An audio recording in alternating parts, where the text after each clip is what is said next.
المرسلين ونحن على ذلك من الشاهدين والشاكرين والحمد لله رب العالمين.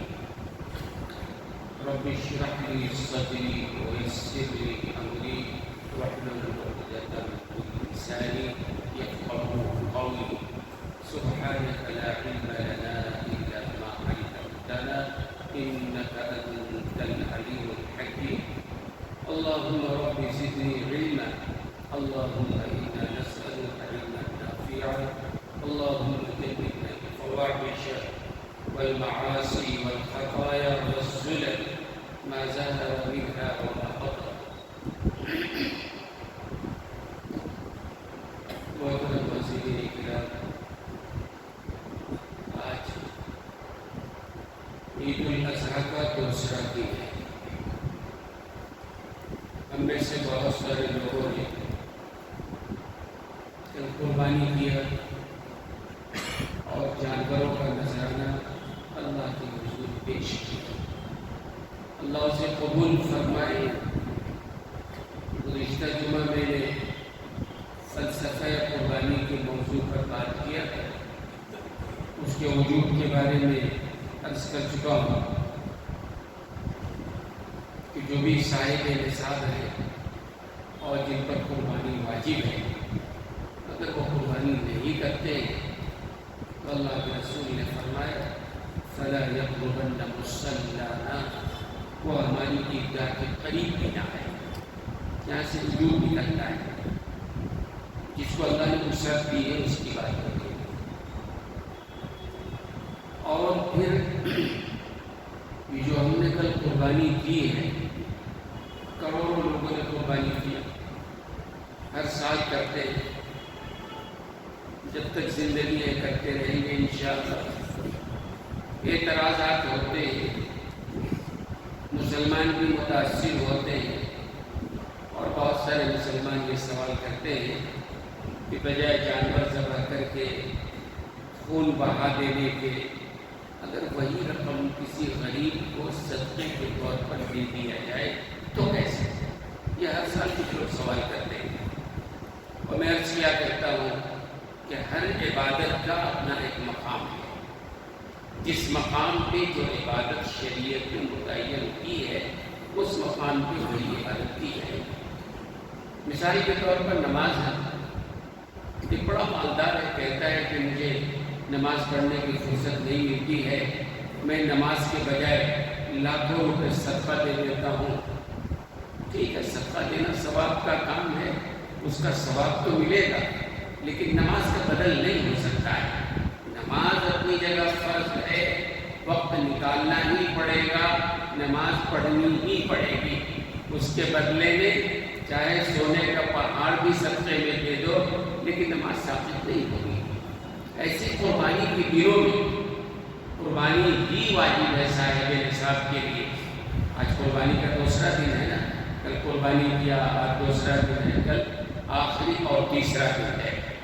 ان 3 دنوں میں قربانی کے عمل سے بڑھ کے کوئی اور عمل اللہ کو محبوب نہیں ہے. سب سے زیادہ محبوب اللہ تعالیٰ کو ان 3 دنوں میں قربانی کرنا ہے.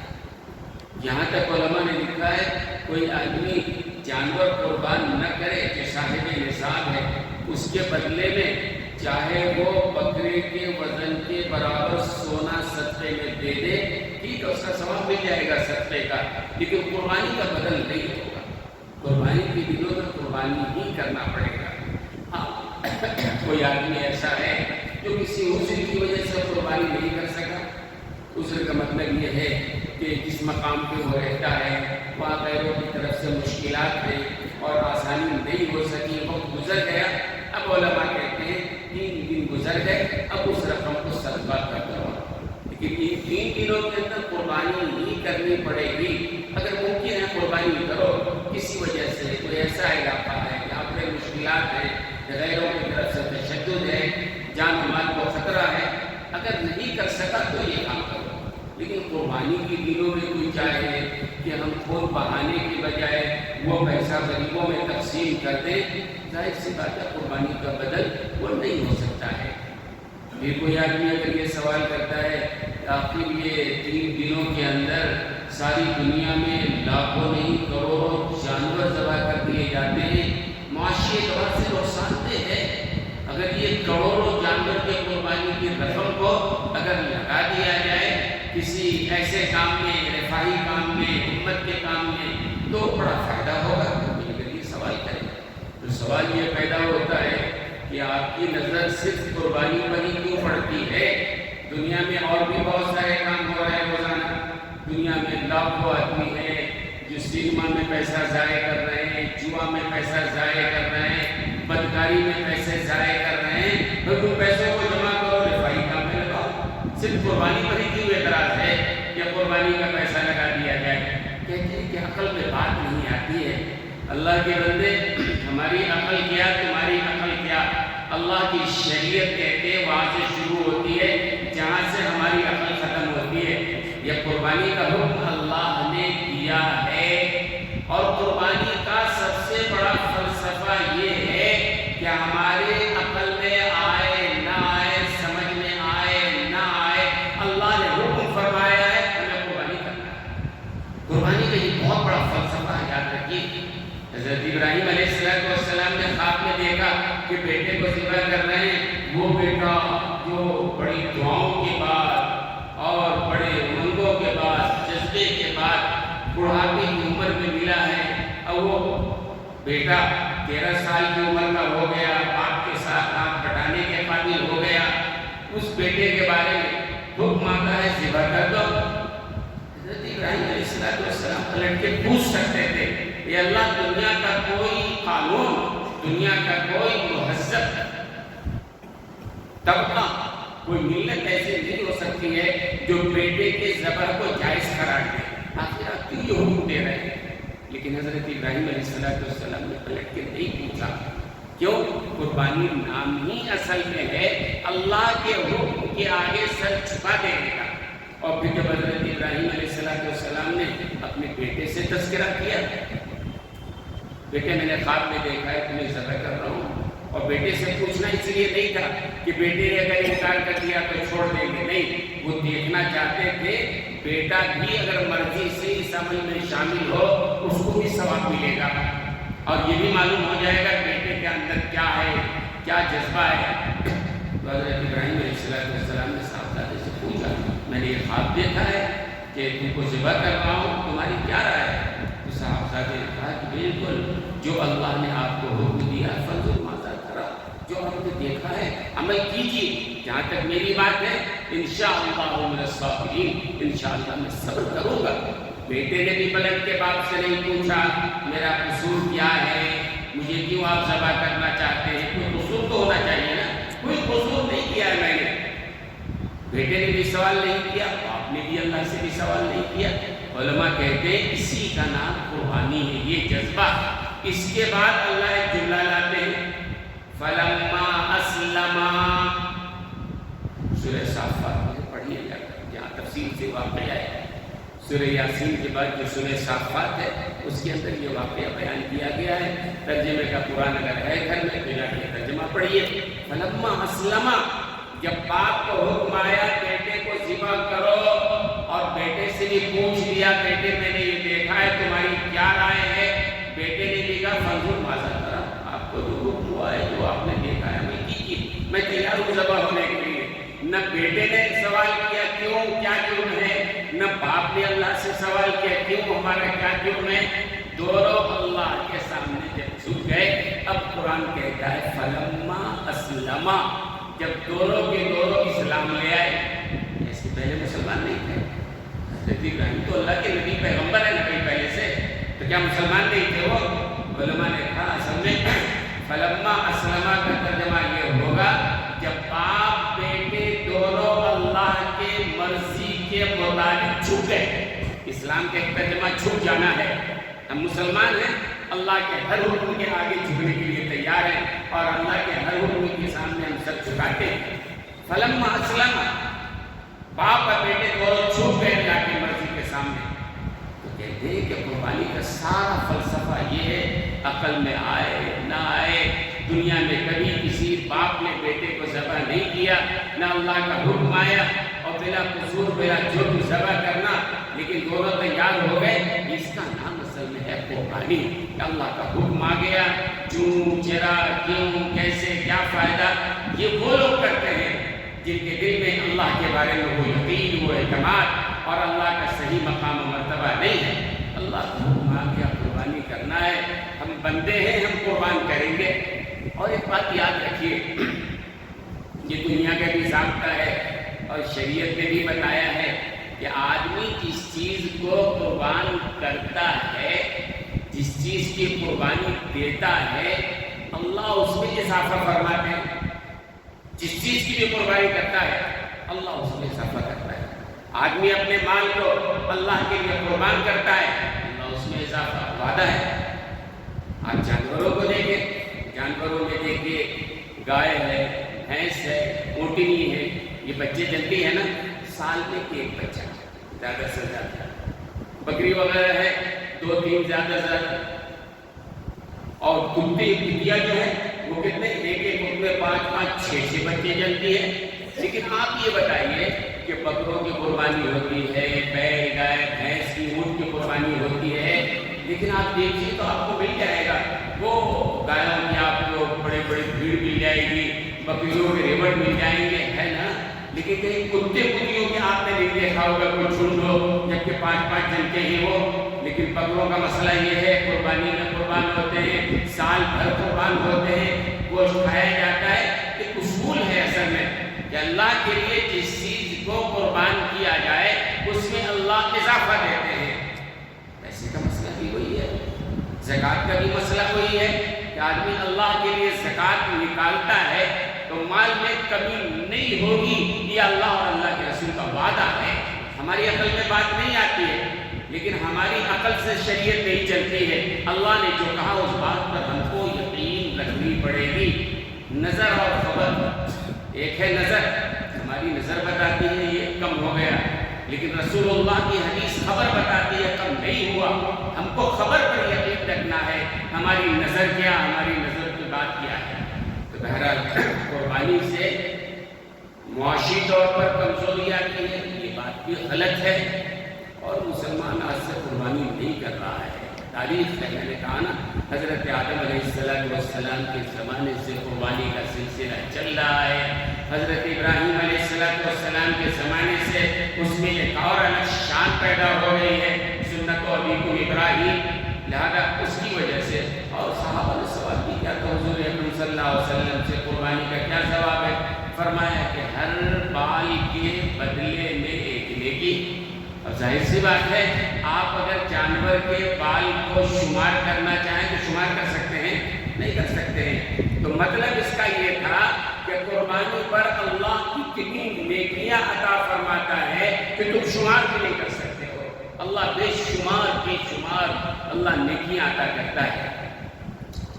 جو ہم نے کل قربانی کیا ہے اللہ ہماری قربانیوں کو قبول فرمائے. لیکن دوستو ایک بات ہے جو میں کہنا چاہتا ہوں قربانی کا فلسفہ کیا ہے. یہ تو قربانی کا عمل ہوا قربانی کا فلسفہ کیا ہے وہ قربانی کا فلسفہ ہمارے ذہنوں میں آنا چاہیے.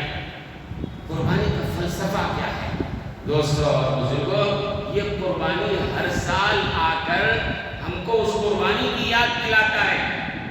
حضرت ابراہیم علیہ السلام نے کس طرح اللہ کے حکم پر اپنے بیٹے کو ذبح کرنے کے لیے تیار ہو گئے لٹا دیا قربان بھی کرنے کے لیے تیار ہو گئے. وہ تو اللہ نے دولہے کو بھیجا اور دولہا ذبح ہوا ہے.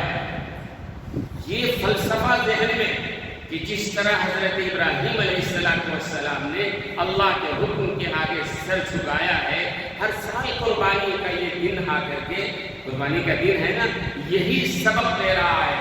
ہر سال مہمیز لگانے کے لیے آتا ہے. ہر سال ہمارے دلوں میں وہ جذبہ بیدار کرنے کے لیے آتا ہے کیا کہ اگر ہمارے دین کو ہمارے مال کی ضرورت ہوگی تو بھی ہم قربان کریں گے. اگر خدا نخواستہ ہمارے جان کی ضرورت پڑ گئی ہمارے دین کو انشاءاللہ ہم اپنی جان کو قربان کرنے کے لیے تیار ہیں. مال اور جان کو تو بعد میں ایک چیز ہے جس کے قربان کرنے میں کوئی مشکل نہیں ہے لیکن ہم میں سے کوئی قربان کرنے کو تیار نہیں ہے. قربانی اصل میں نام ہے اپنے انا کو بھی قربان کرنے کا. آدمی کے اندر کم یا زیادہ کچھ نہ کچھ تو انانیت ہوتی ہے نا، میں پنا، میں کسی بات پر میں کرتا ہو، چھوٹے موٹے عہدوں پہ کرتا ہو، مال پہ کرتا ہو، اپنی طاقت پہ کرتا ہو، اپنے دوستوں پہ کرتا ہو، تو آدمی میں لگا رہتا ہے نا۔ سب سے پہلے اپنے میں کو قربان کرو۔ جس طرح جانور کے گردن پہ چھری چلایا ہے، اپنے انا کے گردن پر بھی چھری چلاؤ، یہ عہد کرو۔ ہم انانیت میں نہیں پڑیں گے۔ ہم انانیت کیا ہے؟ ایک صاحب حضرت جنید بغدادی رحمت اللہ علیہ کی خدمت میں گئے، کئی سال تھے،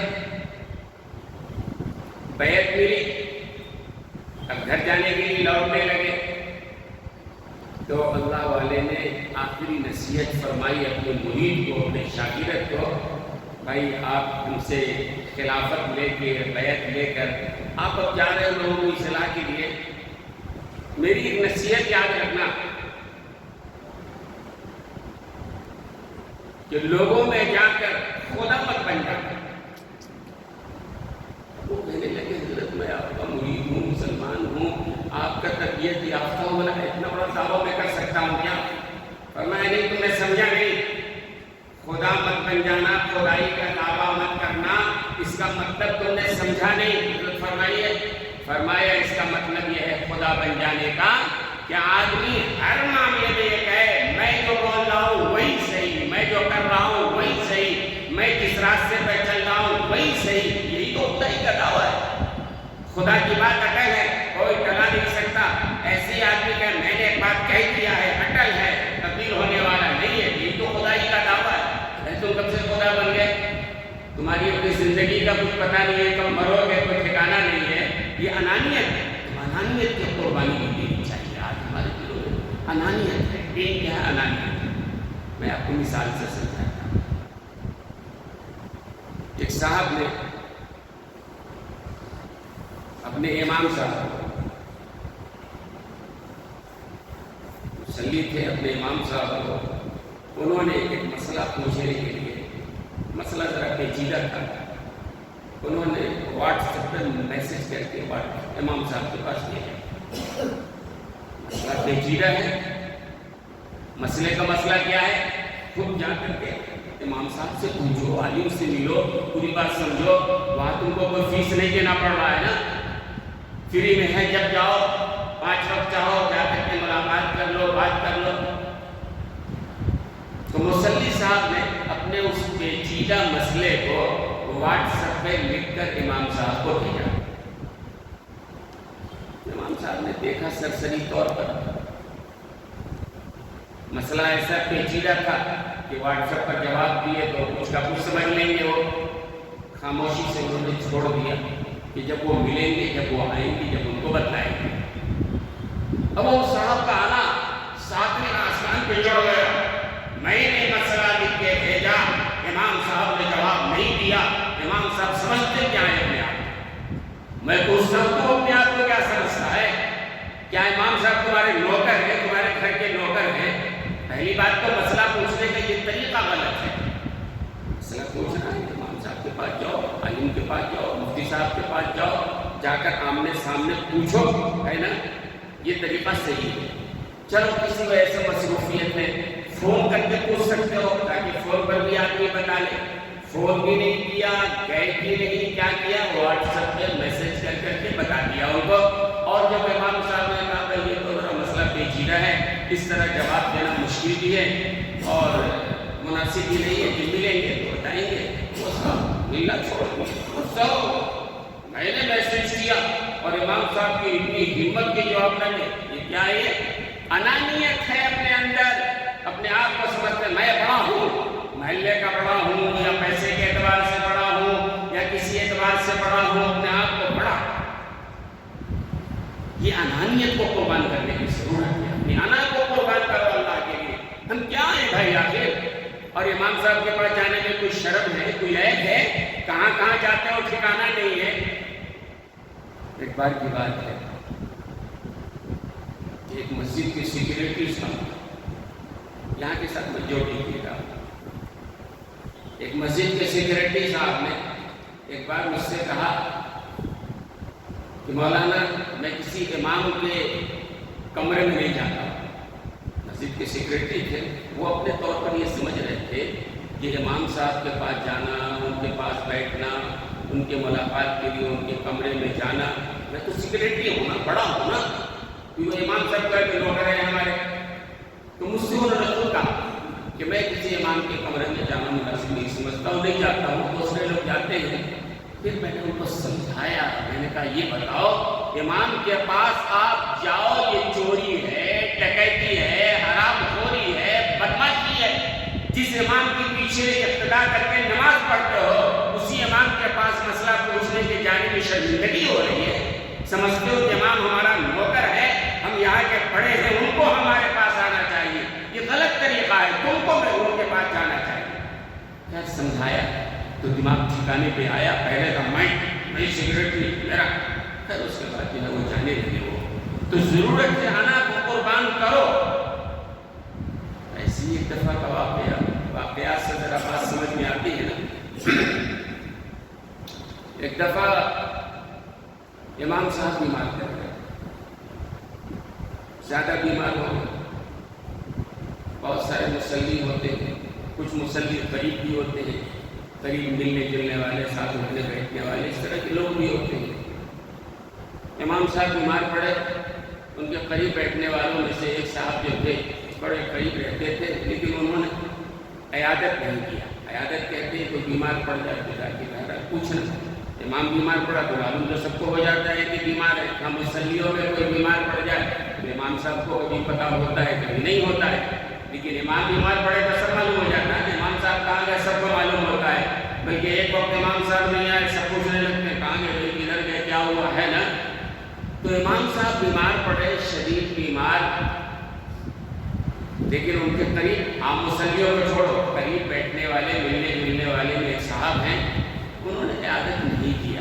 پھر امام صاحب کو بھی ذرا احساس ہوا کہ کیا بات ہے, یہ بندہ تو ہمارے ساتھ اٹھنے بیٹھنے والا ہے, اور اس نے پلٹ کے معلوم بھی ہے کہ مسجد میں نہیں جا رہے, تو پتا ہے معلوم تو رہتا ہی ہے کہ اس نے ایک عیادت بھی نہیں کیا. عیادت فرض نہیں ہے, واجب نہیں ہے, سنت ضرور ہے. رسول اللہ صلی اللہ علیہ وسلم کی سنت ہے, اہم ترین ہدایت ہے. تو امام صاحب کے دل میں یہ بات آئی, ہو گئی بات ختم, اللہ نے شفا دیا, واپس لوٹ کے آئے وہ پھر اپنے کام پہ ملنے لگے.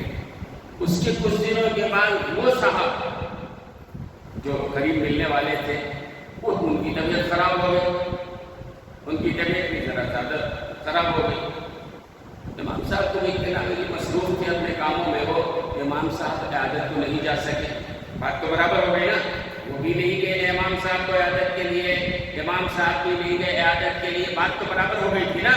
ان کو اتنا غصہ آیا, کیا امام صاحب ہمارے عیادت کو نہیں آئے, اتنی میری طبیعت خراب ہوئی, سب کو معلوم, مصلیوں کو معلوم, محلے کو معلوم, سب کو معلوم, کیا ان کو معلوم نہیں تھا.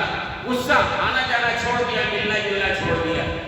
پھر اس کے بعد میں نے کہا یہ کیوں, یہ سوچ کیوں ہوا, امام صاحب بیمار پڑے تمہارے قدم نہیں اٹھے, تم بیمار پڑے تو امام صاحب تمہارے یہاں کیوں نہیں آئے, تم سوال اٹھائے. یہ اصل جو وہی انا ہے. میں اپنے آپ کو بڑا سمجھتا ہوں, امام ادنا درجے کا ہے, امام ملازم ہے, امام ہمارا نوکر ہے, اور ہم بڑے ہیں, لہذا ہماری بات ان کو سننا چاہیے.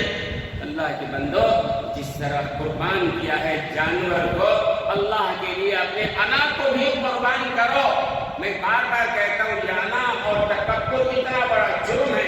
ابھی میں نے کہا تھا جمعہ پہلے حضرت نوح علیہ السلام نے اپنے بچوں کو وصیت کی تھی, بیٹے 2 کام ہمیشہ کرتے رہنا, اور 2 باتوں سے ہر حال میں بچتے رہنا, اس لیے کہ یہ 2 باتیں وہ ہیں جو انسان کو تباہ و برباد کر دیتی ہیں, جڑ سے تباہ و برباد کر دیتی ہیں.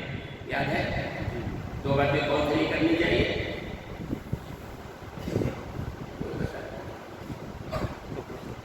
ایک بات تو یہ بتا رہے ہیں ماشاء اللہ, جو سننے کی نیت سے سنتا ہے, اور الحمدللہ آپ یہاں بیٹھے ہیں سننے کی نیت سے بیٹھے ہیں, کوئی تفریح نہیں ہو رہا ہے یہاں.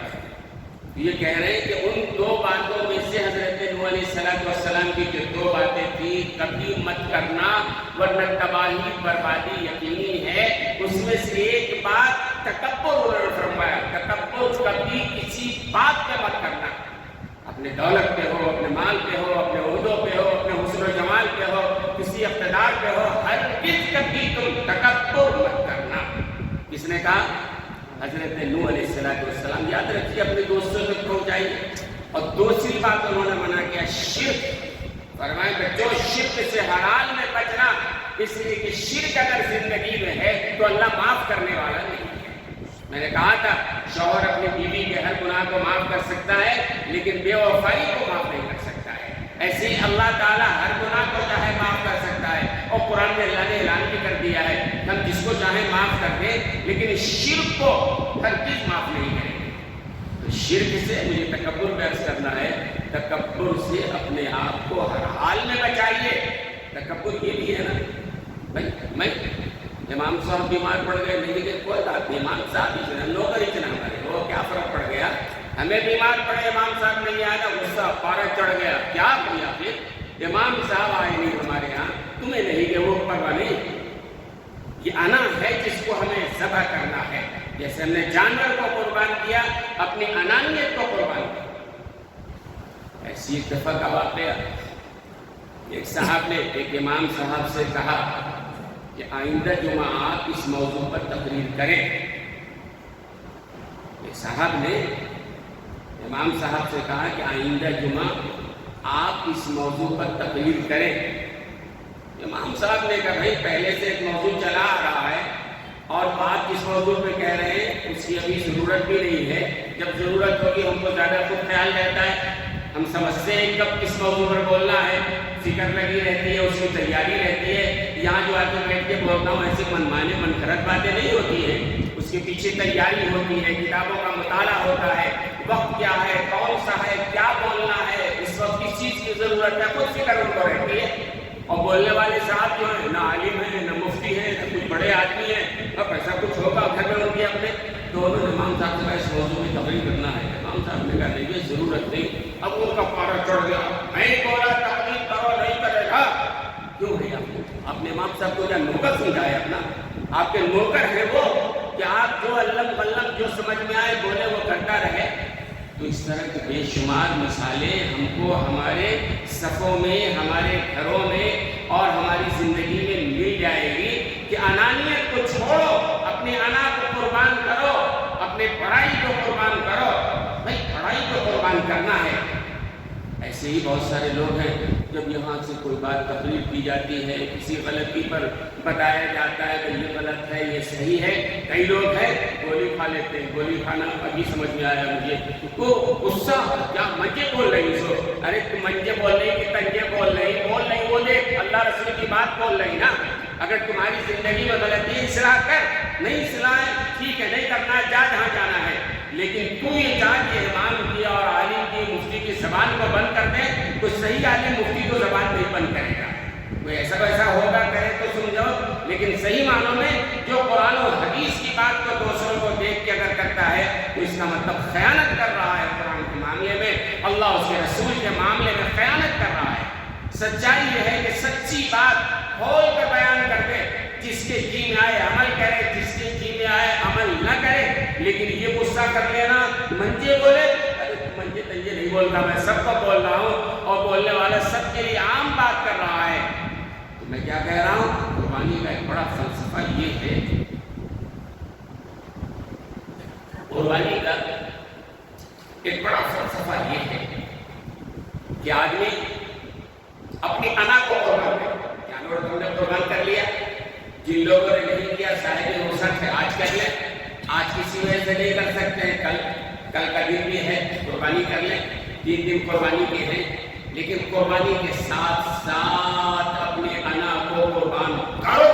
یہ انا جو ہے کینسر کی طرح ہے انسان کی زندگی میں، روحانیت کو تباہ و برباد کر دیتا ہے۔ میں بار بار کہتا ہوں کس بات کے لیے پڑھائی ہے، انانیت ہے۔ اللہ نے خود فرما دیا الکبر و ردائی، یہ کبر اور پڑھائی ردائی میری چادر ہے، فمن نازعنی قسمتہ، جو میری چادر کو چھیننا چاہے گا وہ اسے پھاڑ کے رکھے۔ یہ اللہ فرما رہے ہیں، اللہ کے رسول فرما رہے ہیں کہ اللہ نے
قبر میں آنا کو لے کے جائیں گے، کینسر کو قربان کر دیجیے اپنے بھائی کے سامنے، اپنے دوستوں کے سامنے، محلے والوں کے سامنے. کوئی گالی دے دے تو بھی معاف کر دیجیے، چھوڑو کیا فرق پڑ گیا، کسی گالی دینے سے کوئی فرق پڑ گیا کیا بھائی؟ یہ کہ ہم انتقام لیں گے، ہم بدلہ لیں گے، میری بات نہیں سنی گئی، میری بات نہیں مانی گئی، میں کیا نہیں آخر یہ بکرے جیسے میں آتے ہیں، میں کیا ہے آخر یہ؟ انسان یہ ہے کہ نہیں اللہ کا بندہ ہوں، غلطیاں کسی سے بھی ہو سکتی ہے، ہم سے بھی ہو سکتی ہے، سامنے والے سے بھی ہو سکتی ہے. اب تو درگزر کا طریقہ اپناؤ، تواضع کا طریقہ اپناؤ. اللہ نے مال دیا ہے تم کو، تمہارے لیے مبارک ہو، لیکن اخلاق دنیا کے سامنے تمہارا ہوتا ہے نا. اخلاق سے رہو گے دنیا دعائیں دے گی. یہ بندہ اتنا بڑا مالدار ہے پھر بھی کتنے تواضع سے چل رہا ہے، اخلاق سے چل رہا ہے. یہ بندہ کتنا بڑا عہدیدار ہے، کوئی اس کے اندر دکھاوا نہیں، کوئی تکبر نہیں، کوئی اکڑ نہیں، بڑے تواضع سے ملتا ہے. دنیا دعا دیتی ہے نا.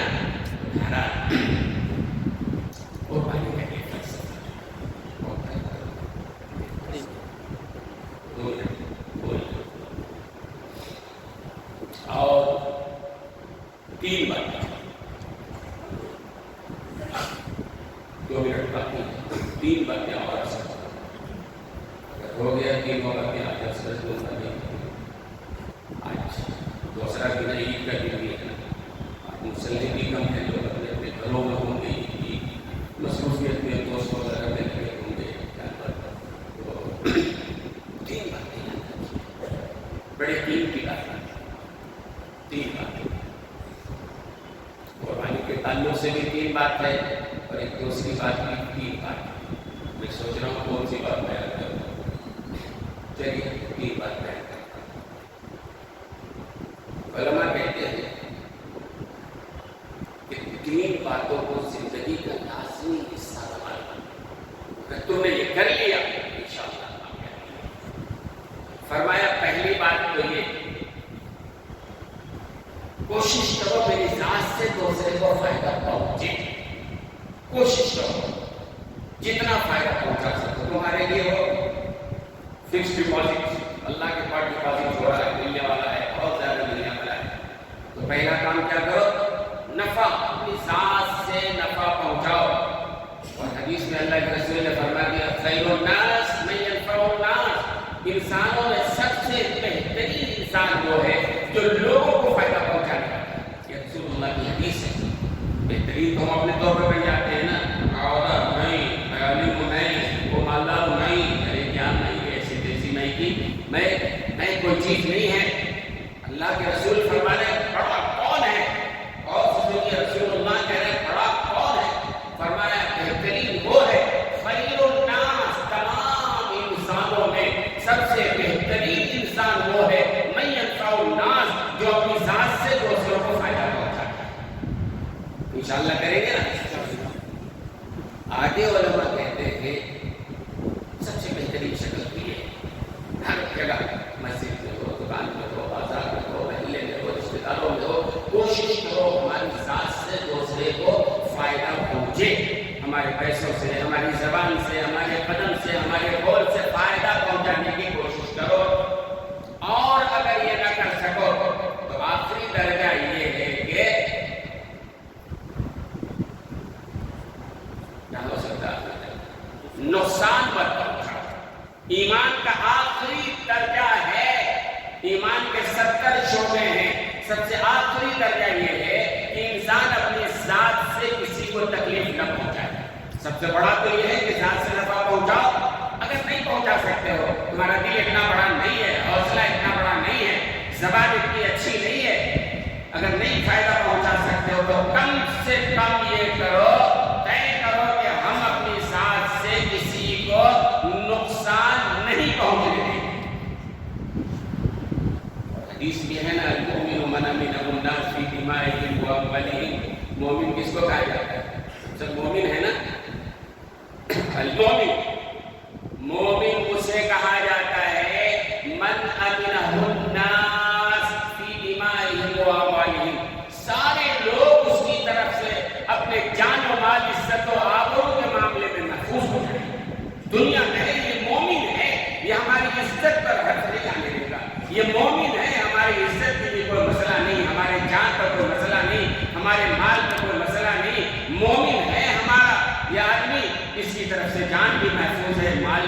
محفوظ ہے.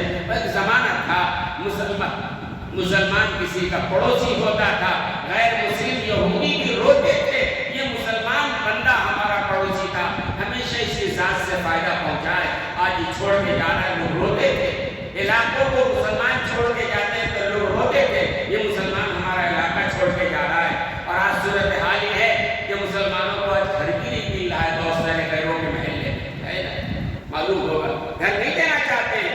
مسلمانوں کا جو معاملہ ہے, جو ان کا انداز ہے, لڑائی جھگڑا, وقت پہ پیسے نہیں دینا, ساری چیزیں, بہت سارے لوگ نہیں تھے, ان سے نہیں نمٹنا. ان کی تعریف تو یہ تھی, مومن ہوتا ہے جس کی طرف سے جان و مال محفوظ ہو. ہم بھی مومن ہیں, دعویٰ ہے. ہم جو اپنا جائزہ لیں, کیا ہمارے وجہ سے ہمارے پڑوسی, ہمارے ملنے جلنے والے, ہمارے دوست و احباب, ہمارے رشتے دار ہماری طرف سے محفوظ محسوس کر رہے ہیں کہ نہیں کر رہے ہیں؟ تو شیر کی طرح, بھیڑیے کی طرح ہو گئے. چلتے ہیں تو ٹھوکرے مارتے ہوئے چلتے ہیں, دوسروں کو اذیت پہنچاتے ہوئے چلتے ہیں. اس لیے قربانی کا فلسفہ کہ اپنے انا کو قربان کرو اور دوسروں کو تکلیف پہنچانے کے جذبات کو قربان کرو, اور کوشش کرو ہماری ساتھ سے دوسروں کو فائدہ پہنچے. میں نہیں کہتا ہوں کہ بہت روپے سے فائدہ پہنچاؤ. فائدہ پہنچانے والا اپنی زبان سے بھی اچھے بول بول کے فائدہ پہنچا سکتا ہے نا, اچھی بات کر کے فائدہ پہنچا سکتا ہے, خیر خواہی کر کے فائدہ پہنچا سکتا ہے. اور ڈنک مارنے والا بچھو کسی کو ڈنک مارتا ہے, وہ اصل میں وہ دشمنی دوستی میں نہیں مارتا ہے, اس کی فطرت ہوتی ہے ڈنک مارنا. دوست ہو کہ دشمن ہو, خدا کی قسم آج ہم بچھو کی طرح بن گئے ہیں کہ آج اپنے ملنے جلنے والے کو ڈنک ہی مارنے کے لیے تیار ہیں. تو انشاءاللہ قربانی کا جو فلسفہ ہے اس کے مطابق عمل کریں گے نا, اپنی انا کو قربان کریں گے, تکبر زندگی میں نہیں لائیں گے, تواضع اختیار کریں گے. اللہ عزت دینے والا ہے اور اللہ نے تواضع پر عزت دینے کا وعدہ کیا ہے. واہ دعوانا الحمدللہ.